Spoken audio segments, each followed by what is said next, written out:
Oke, tapi saya sebelum lanjut mau dengar dulu, misalnya setidaknya dari bapak-bapak ini siapa yang paling akhir pindah, terakhir, maksudnya kayak yang baru menempati jabatan ini paling yang baru dipindah siapa sih itu? Mungkin yang baru menempati jabatan sekarang gitu. Iya. Atau berapa lama kira-kira? Masing-masing di jabatan itu kira-kira berapa lama sih Pak Eko? Kita tergantung Pak. Jadi kalau jenjang karirnya kan berdasarkan struktur juga. Ya. Dan selain itu kebutuhan. Yang paling baru di kita ya Mas India. Mas India ini kan fresh graduate yang kita ambil dari diploma dari Banjarmasin. Ya. Terus mengisi posisi sebagai asisten pengawas di lapangan. Jadi meniti karir dari lembaran kertas baru nih saudara India ini. Ya. Sudah berapa lama? Oh, baru 3 bulan jalannya. Ya. Gimana perasaan Mas? Atau kendala apa yang dirasakan juga? Jelas awal-awal pasti semua orang nggak langsung menerima kan, tantangan besarnya itu tidak enak kan. Proses semua. Tapi lambat laun itu semuanya jadi kayak selesai. Karena masih muda ya, baru langsung posisi itu ya. Yang lain mungkin cenderung dari karir ya, dari karir. Kalau di posisi misalnya Mas ini, kalau karir setelah berapa tahun kira-kira Pak? Di atas 3 tahun. Oh, di atas 3 tahun. Karena kita juga pertimbangkan kan dia diploma, yang lain Iya. kan SMA sederhana. SMA. Ya apa ya, hal yang sangat baik sebetulnya Pak, memungkinkan itu terjadi. Jadi orang juga punya harapan tertentu nantinya terhadap kondisi yang akan mereka hadapi di depannya. Tapi tidak jarang Pak kita temui ada orang yang rencana mau kita promosikan untuk sebagai pengawas, dia menolak. Oh, alasannya Pak? Kalau Alasannya dia nggak berani mimpin orang, mimpin orang banyak. Iya. Itu ya, itu yang saya bilang karakter orang kita itu nggak enakan di sini, terutama yang sering saya temuin begitu.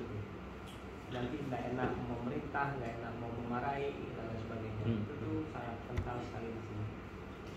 Ada kita temui. ada gitu juga. Jangan saya deh Pak, yang lain aja itu ada saya memiliki.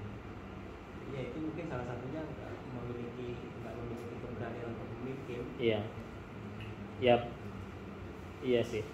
Padahal sebetulnya kan sistemnya bisa begitu juga gitu. Asal masih dalam koridor kotak yang kita bisa pahami, bisa orang lain yang memerintah, bisa orang lain yang memarahi gitu sebetulnya. Nggak harus selamanya dari kita juga. Tapi memang kita perlu pahami dulu targetnya apa, batasannya seperti apa, sehingga di dalam kotak ini kita bisa cenderung bebas menggunakan art kita itu, skill dan seni yang kita miliki terhadap atas kepemimpinan ini gitu. Ya, kepemimpinan ini kan sebetulnya menjalani jalan yang sama ya dengan anak buah kita melalui masa yang sama gitu. Oke.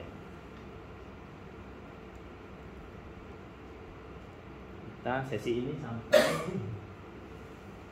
sampai jam berapa Mas? Pak Luki tadi sudah ini ya bahas mengenai komunikasi, berarti juga kan bagian dari sini kan. Komunikasi detailnya nanti Pak. Oh nanti Ya. Pak.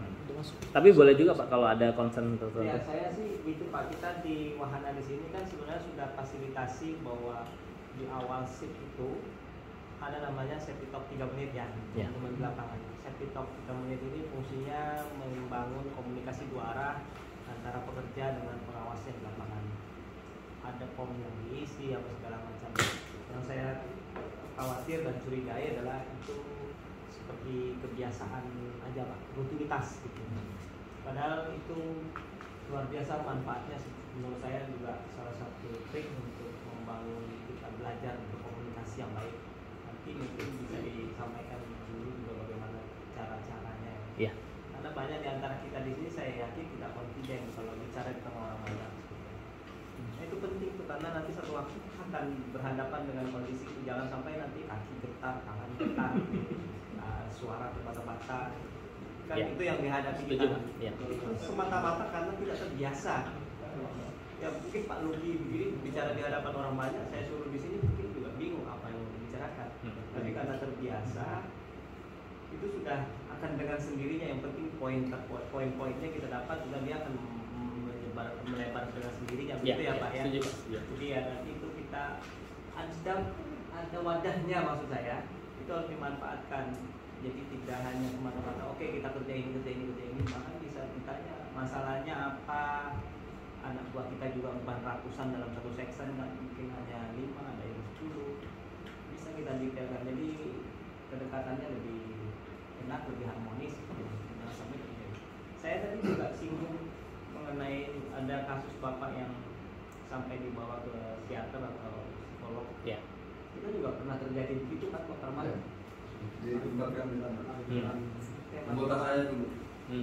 Jadi ya maksud saya hal begitu kan ada, ini kendalanya mungkin tingkat stressing kita di keluarga masing-masing itu berbeda, Pak ya. Iya, betul. Nah, kesulitan ekonomi kan, kebutuhan anaknya yang banyak lah, segala macam itu kan berbeda-beda. Itu kita juga di lapangan untuk melakukan personal approach lah, kemudian pendekatan secara pribadi lah, itu kita hadir di situ gitu maksud saya. Jadi kalau sudah disebut sebagai pengawas itu jobnya sudah luar biasa banyak, Pak. Bukan lagi bapak pulang kerja enak tidur, enggak begitu lagi. Bukan sebagai operator lagi, tapi sudah mikirin besok bagaimana, lusa bagaimana, minggu depan bagaimana, target bulanan bagaimana, kan gitu kan ya.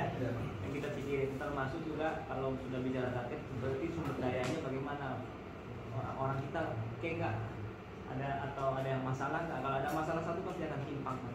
Nah ini yang maksud saya, komunikasinya harus kita tanyakan nanti ke Pak Luki, bagaimana sih trik komunikasi yang efektif, karena banyak bicara juga nggak pas juga, yang pas lah gitu ya. Kira-kira itu sih Pak Ya. Luki. Sama tadi satu lagi sebelum saya lupa,